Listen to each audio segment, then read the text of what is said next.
Kami bersyukur Tuhan Yesus dipersatukan kembali dalam persekutuan lewat udara. Kehadiran-Mu dalam ruangan di mana kami berada membuat si iblis sama sekali tidak berdaya untuk mengganggu konsentrasi kami, sehingga sepenuhnya kami bisa menikmati persekutuan ini. Hari ini kami rindu mendapatkan pencerahan daripada-Mu untuk mengalahkan raksasa-raksasa dalam kehidupan kami, dalam kehidupan usaha dan pekerjaan, dalam kehidupan rumah tangga dan pelayanan, dalam keadaan kesehatan, dalam kondisi kehidupan yang sedang kami alami. Urapi kami semuanya, baik hamba yang menyampaikan firman Tuhan dan semua saudara-saudara yang mendengarkannya. Terpujilah nama-Mu dari kekal sampai kekal. Haleluya, haleluya, amin. Shalom saudara, saya berharap saudara ada dalam keadaan sukacita, damai dan sejahtera dimanapun sedang berada, apakah sedang di rumah, sedang berkendara dalam perjalanan, di rumah sakit, di tempat kerja, melakukan satu kegiatan tertentu, atau apa saja. Saya berterima kasih atas perhatian yang diberikan terhadap siaran ini. Harapan saya, suara pertobatan dapat memberi ketenangan di dalam kegaduhan hidup, memberi kekuatan di saat lemah, memberi sukacita di saat berduka, memberi semangat di saat lesu, memberi harapan di kala berputus asa, memberikan terang di kala kehidupan terasa gelap. Firman Tuhan berkuasa memberi kita kekuatan, memberikan kita pengharapan, memberikan kita sukacita, memulihkan kehidupan kita. Apakah saudara sedang mengalami satu beban, masalah, persoalan yang pelik, saudara merasa tidak mampu untuk memecahkannya? Bukan sekali dua masalah seperti ini timbul dalam kehidupan kita. Kalau kita jujur, semua kita pernah menghadapi masalah-masalah yang sangat pelik dalam kehidupan kita. Saat-saat di mana akal budi kita, pikiran kita tidak mampu mencerna masalah yang ada, tidak bisa menemukan jalan keluar dari segala yang kita hadapi. Saya menganggap bahwa semua tantangan, hambatan, ancaman, gangguan yang kita hadapi adalah ibarat raksasa yang kita temui dalam perjalanan kehidupan, atau ibarat gunung yang harus kita lewati untuk melanjutkan perjalanan kita. Masalah inilah yang saya angkat sebagai renungan kita pada hari ini, bagaimana menaklukkan raksasa-raksasa dalam kehidupan kita. Saya sebutkan raksasa, tentu kita ingat cerita Daud menghadapi Goliat. Persis dari sinilah renungan kita akan bertolak pada hari ini. Saya mengajak saudara-saudara kekasih Yesus Kristus untuk bersama kita membaca firman Tuhan dari kitab 1 Samuel pasal 17 ayat 40 sampai dengan 50. 1 Samuel pasal 17 ayat 40 sampai dengan 50. Saya akan bacakan buat saudara. Lalu Daud mengambil tongkatnya di tangannya, dipilihnya dari dasar sungai 5 batu yang licin, dan ditaruhnya dalam kantung gembala yang dibawanya, yakni tempat batu-batu, sedang umbannya dipegangnya di tangannya. Demikianlah ia mendekati orang Filistin itu. Orang Filistin itu kian dekat menghampiri Daud, dan di depannya orang yang membawa perisainya. Ketika orang Filistin itu menunjukkan pedangnya ke arah Daud serta melihat dia, dihinanya Daud itu karena ia masih muda, kemerah-merahan dan elok parasnya. Orang Filistin itu berkata kepada Daud, "Anjingkah aku, maka engkau mendatangi aku dengan tongkat?" Lalu, demi para allahnya, orang Filistin itu mengutuki Daud. Pula orang Filistin itu berkata kepada Daud, "Hadapilah aku, maka aku akan memberikan dagingmu kepada burung-burung di udara dan kepada binatang-binatang di padang." Tetapi Daud berkata kepada orang Filistin itu, "Engkau mendatangi aku dengan pedang dan tombak dan lembing, tetapi aku mendatangi engkau dengan nama Tuhan semesta alam, Allah segala barisan Israel yang kau tantang itu. Hari ini juga Tuhan akan menyerahkan engkau ke dalam tanganku, dan aku akan mengalahkan engkau dan memenggal kepalamu dari tubuhmu. Hari ini juga aku akan memberikan mayatmu dan mayat tentara orang Filistin kepada burung-burung di udara dan kepada binatang-binatang liar, supaya seluruh bumi tahu bahwa Israel mempunyai Allah, dan supaya segenap jemaah ini tahu bahwa Tuhan menyelamatkan bukan dengan pedang dan bukan dengan lembing, sebab di tangan Tuhanlah pertempuran, dan Ia pun menyerahkan kamu ke dalam tangan kami." Ketika orang Filistin itu bergerak maju untuk menemui Daud, Maka segeralah Daud berlari ke barisan musuh untuk menemui orang Filistin itu. Lalu Daud memasukkan tangannya dalam kantungnya. Diambilnyalah sebuah batu dari dalamnya, diumbannya, maka kenalah dahi orang Filistin itu, sehingga batu itu terbenam ke dalam dahinya, dan terjerumuslah ia dengan mukanya ke tanah. Demikianlah Daud mengalahkan orang Filistin itu dengan umban dan batu. Ia mengalahkan orang Filistin itu dan membunuhnya tanpa pedang di tangannya. Saudara-saudara kekasih Yesus Kristus, kita sudah membaca satu cerita yang sudah sering kita dengar bahkan dari zaman sekolah minggu dulu. Tetapi cerita ini tetap mengandung makna yang sangat penting di dalam kehidupan kita. Daud mengalahkan seorang raksasa bernama Goliat yang tingginya sekitar 3 meter, memakai pakaian perang yang lengkap, ketopong kepala, zirah besi, dan perisai yang beratnya puluhan kilogram. Daud sedang menghadapi raksasa ini dengan pakaian biasa. Suatu Raja Saul ingin melengkapi Daud dengan pakaian perang seperti ketopong, baju zirah, dan perisai. Ia merasa tidak nyaman, badannya tidak bebas bergerak, sehingga ia tidak memakai alat itu sama sekali. Bayangkan, tanpa kelengkapan pakaian perang dan senjata yang umum dipakai, Daud menghadapi Goliat si raksasa itu. Apakah arti seorang Goliat, seorang raksasa yang sedang mengancam bangsa Israel pada waktu itu? Goliat dengan pasukan Filistin sedang menghina, mencemoohkan orang-orang Israel. Tampaknya orang Israel merasa mereka sedang berada dalam kedudukan yang lebih lemah. Tidak ada seorang pun dari prajurit Raja Saul yang berani menghadapi Goliat. Mata orang-orang Israel itu tertuju kepada kekuatan Goliat, tinggi besar badannya, kekuatannya, kelengkapan pakaiannya. Dan semakin mereka memandang Goliat, semakin mereka menjadi takut.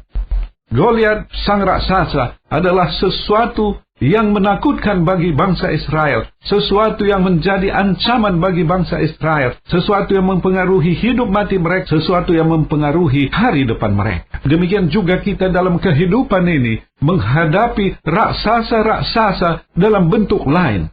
Raksasa-raksasa yang kita hadapi bukan lagi seorang yang bernama Goliat, tetapi multidimensi, berbagai rupa masalah, pergumulan, tantangan yang kita hadapi. Pada waktu usaha kita merugi, terancam untuk ditutup, hutang di bank kita tidak bisa bayar, kita terancam difailetkan. Itu adalah satu bentuk raksasa zaman modern ini.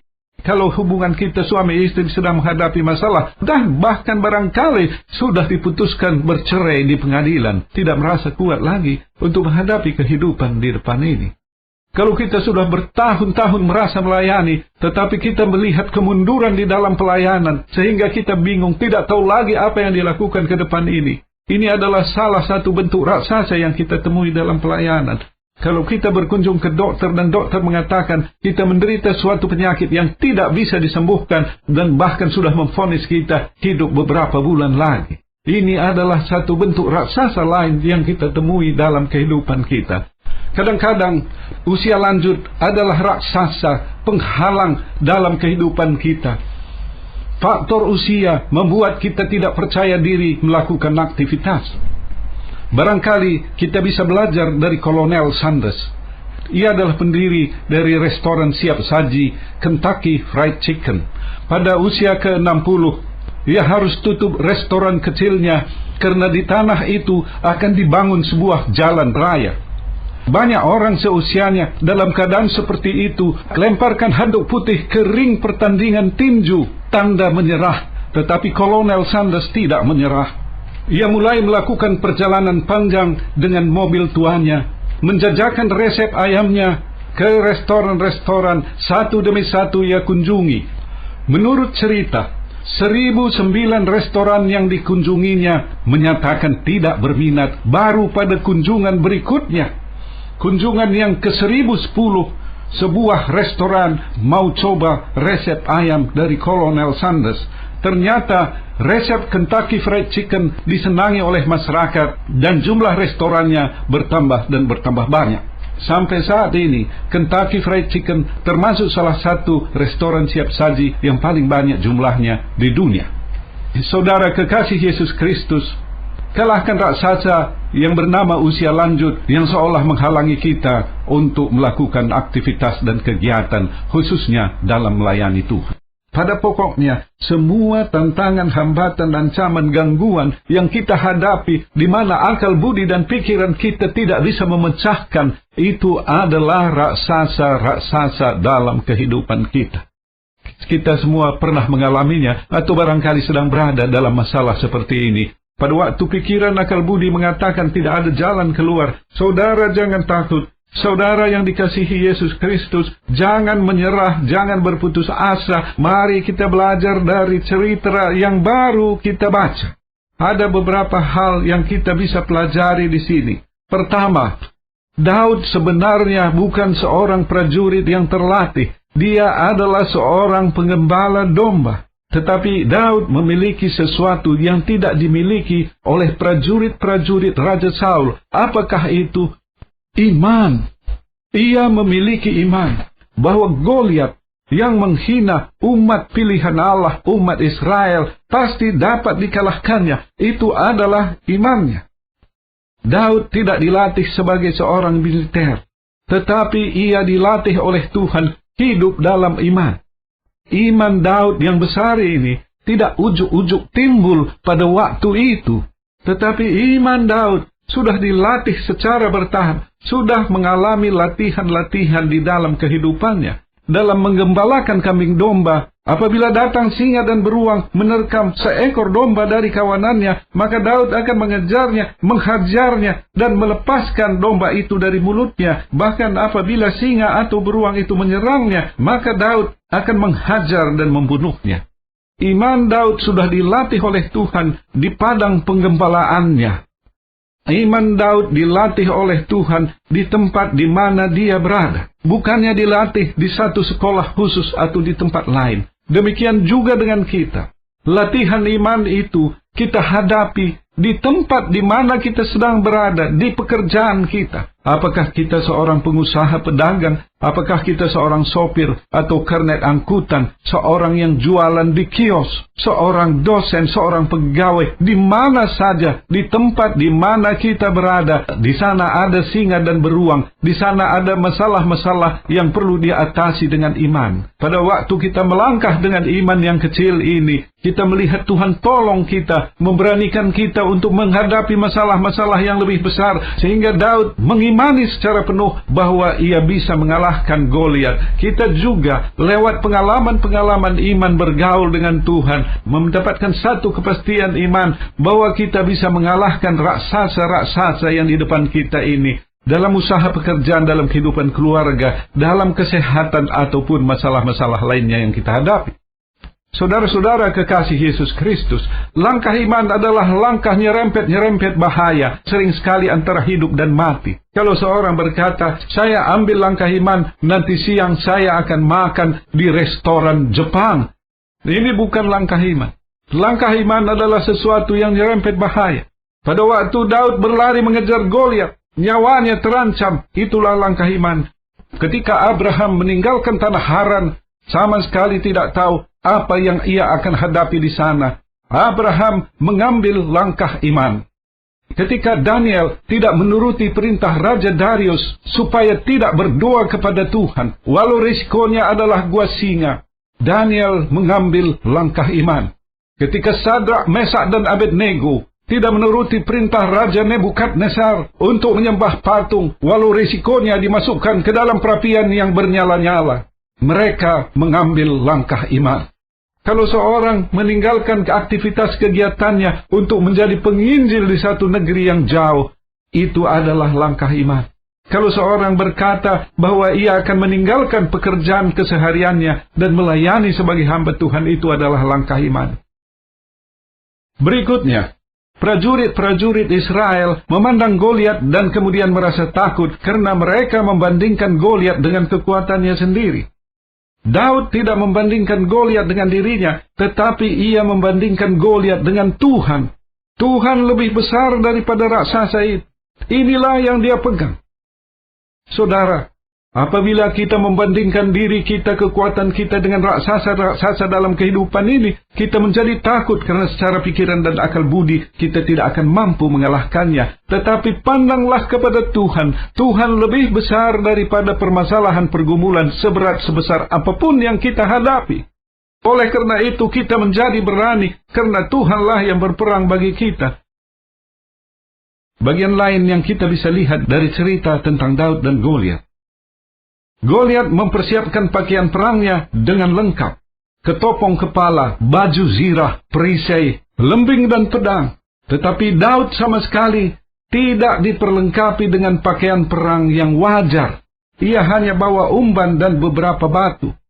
Dalam ayat 45, Daud berkata kepada Goliat, "Engkau mendatangi aku dengan pedang dan tombak dan lembing, tetapi aku mendatangi engkau dengan nama Tuhan semesta alam, Allah segala barisan Israel yang kau tantang itu." Daud tidak mendatangi Goliat dengan perlengkapan perang, tetapi dengan nama Tuhan semesta alam. Pada waktu kita menghadapi raksasa-raksasa dalam kehidupan kita, yang terutama kita perlu ingat, Tuhanlah yang berperang ganti kita. Yang perlu kita persiapkan bukan kelengkapan senjata jasmani, tetapi kelengkapan senjata rohani. Beberapa waktu yang lalu, dalam renungan Suara Pertobatan, saya pernah mengutarakan bagaimana seorang Raja Yehuda, Raja Yosafat, diserbu oleh Bani Moab, Bani Amon, dengan jumlah yang sangat besar, tidak seimbang dengan kekuatan pasukannya. Ia dan rakyatnya berdoa berpuasa, meminta pertolongan dari Tuhan. Pada waktu hari pertempuran, apa yang terjadi? Sebaliknya dari mempersiapkan senjata-senjata dan kuda, Yosafat dan rakyatnya memilih tim pemuji. Ia mengangkat worship leader dan para singers serta para pemain musik. Ia menetapkan pakaian tim pemuji adalah pakaian yang semarak berwarna-warni. Ini adalah pemandangan yang aneh. Di seberang sana ada pasukan musuh dalam jumlah besar, memakai senjata dan kuda. Sedangkan di pihak Yosafat, yang ia persiapkan terutama adalah tim pemuji. Tuhan menghancurkan semua musuh yang ingin menyerang Raja Yosafat. Tidak ada seorang pun yang hidup. Bangkainya bertebaran di padang. Dalam menghadapi raksasa-raksasa dalam kehidupan, jangan lari dari permasalahan, tapi hadapi dengan gagah berani. Tidak melarikan diri dari Goliat, tetapi sebaliknya. Dalam ayat 48 dikatakan, Daud berlari mengejar musuhnya. Bayangkan saudara, Daud yang tanpa perlengkapan perang mengejar Goliat ke depan dengan gagah berani. Dan apa yang kita lihat pada bagian akhir cerita yang kita baca, Daud memasukkan tangan ke dalam kantungnya, diambilnya sebuah batu dari dalamnya, diumbangnya, maka kenalah dahi orang Filistin itu, hingga Goliat jatuh dengan muka ke tanah. Daud mengambil pedang Goliat dan memancung kepalanya dengan pedang. Bukan umban dan batu yang punya kekuatan dan keistimewaan, tetapi Tuhan sendiri yang berperang melawan Goliat itu. Dari renungan tadi, ada 4 kesimpulan yang ingin saya utarakan. Yang pertama, kita mengambil langkah iman. Langkah iman itu tidak terbentuk sekali jadi, tetapi kita berlatih dari masalah-masalah kecil dengan iman, sehingga kita sanggup mengalahkan perkara-perkara besar dengan iman yang lebih besar. Yang kedua, jangan bandingkan raksasa dalam kehidupan kita dengan kekuatan kita sendiri, tetapi bandingkanlah raksasa yang kita hadapi dengan kekuatan Tuhan yang jauh lebih besar dari masalah yang kita hadapi. Ketiga, dalam berperang dengan raksasa dalam kehidupan kita, bukan perlengkapan senjata jasmani yang terutama kita butuhkan, tetapi adalah persiapan senjata rohani, persiapan hati kita. Dan kemudian keempat yang terakhir, jangan lari dari masalah. Seperti Daud menghadapi Goliat dengan gagah berani, kita juga hadapi raksasa-raksasa dalam kehidupan kita dengan gagah berani. Lari dari masalah tidak menyelesaikan masalah itu. Bahkan mungkin menjadikan masalah itu menjadi lebih rumit. Apabila kita lari dari masalah, kita membiarkan masalah menjadi lebih besar, menjadikan raksasa itu lebih menakutkan, sehingga lebih sulit bagi kita untuk menghadapinya. Sekali lagi, hadapi masalah dengan gagah berani. Saudara-saudara kekasih Yesus Kristus, apabila kita mengalami satu pergumulan, menghadapi raksasa dalam kehidupan kita, ini adalah saat yang disiapkan oleh Tuhan agar kita bisa lebih mendekatkan diri kepadanya. Kalau dulu kita kurang peduli dengan perkara-perkara rohani, maka raksasa yang Tuhan izinkan muncul dalam kehidupan kita adalah satu peluang agar kita bergaul lebih akrab dengan Yesus. Kalau usaha saudara mendekati kebangkrutan, apabila rumah tangga saudara sedang terancam perpecahan atau perceraian, apabila saudara mengalami penyakit yang sangat serius, kalau kita melihat, kita merasa akal pikiran, perbuatan apapun yang kita lakukan tidak bisa menolong kita, ini adalah saat yang paling tepat bagi kita untuk mengarahkan pandangan kepada Yesus Kristus. Pandang Yesus, dengarkan seruan pertobatannya. Pada waktu saudara menyadari dosa-dosa kesalahan masa lalu, sungguh-sungguh menyesal, minta ampun kepadanya, maka Ia menganugerahkan Roh Kudus diam di dalam hati kita.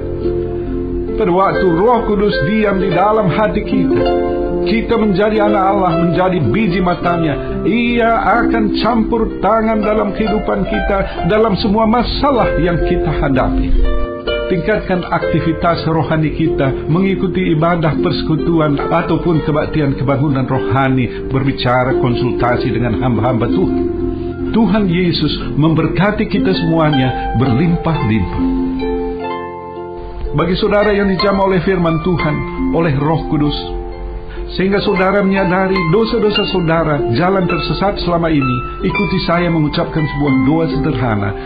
Tuhan Yesus, kusadari dosa-dosaku, jalan tersesat selama ini. Aku sungguh-sungguh menyesal akan perbuatanku. Ampuni aku, pimpin hidupku dalam perjalanan ke depan ini. Bagi saudara yang memiliki akar pahit terhadap seorang atau beberapa orang dalam hidup saudara, saudara tidak bisa mengampuni mereka yang sudah menyakiti hati saudara. Saudara memang tidak bisa mengampuni, tetapi Yesus bisa memampukan saudara untuk mengampuni. Saya berdoa bagi saudara, Tuhan Yesus, tolong saudara-saudara yang punya akar pahit, luka jiwa. Mereka tidak bisa mengampuni orang-orang yang sudah menyakiti hati mereka, tetapi Engkau sanggup Tuhan. Berikan Roh-Mu yang kudus memampukan saudara-saudara kami mengampuni orang-orang itu. Bagi saudara yang sedang menderita suatu penyakit, letakkan tangan saudara pada tubuh yang sakit. Pusatkan hati dan pikiran pada penyakit itu, apapun bentuk dan manifestasinya. Saya akan berdoa untuk saudara. Tuhan Yesus seturut dengan firman-Mu. Pada waktu Injil diberitakan, di sana ada terjadi mujizat kuasa penyembuhan. Sembuhkanlah saudara-saudara yang sedang sakit, yang sedang mendengarkan siaran ini. Terima kasih, terima kasih. Amin.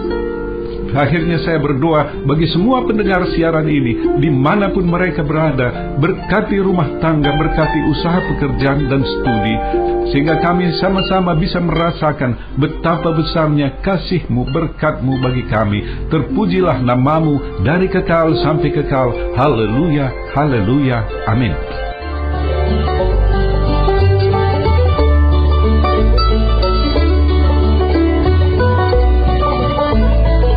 Kita sudah mendengarkan firman Tuhan yang disampaikan oleh Bapak Pendeta Remedi Terangin Angin MD. Pendengar dapat mengirimkan pokok-pokok doa kepada Suara Pertobatan, alamat email suarapertobatan@gmail.com, suarapertobatan@gmail.com, SMS atau telepon di pesawat 021 7005 8400, 021 7005 8400. Sampai jumpa pekan depan pada hari dan jam yang sama. Tuhan Yesus memberkati.